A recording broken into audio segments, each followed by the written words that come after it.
ఎవడరా నువ్వు? నేను రాఘవ. రాఘవ రాఘవ అంటాడు. ఎవడు లేడు ఇక్కడ. వెళ్ళిపో. చక్రి ఎలా?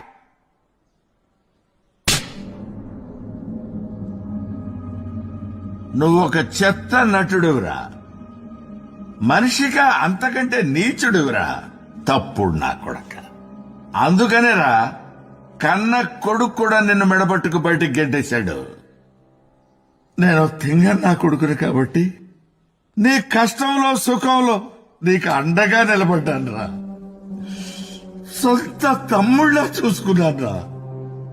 కానీ నువ్వు నా కష్టం వచ్చినప్పుడు చిరిగిపోయిన కాశ్యములన్న నిసిరావతులు పారదొబ్బావురా. కనీసం నేను చచ్చానో బతికానో కూడా తెలుసుకోలేదురా.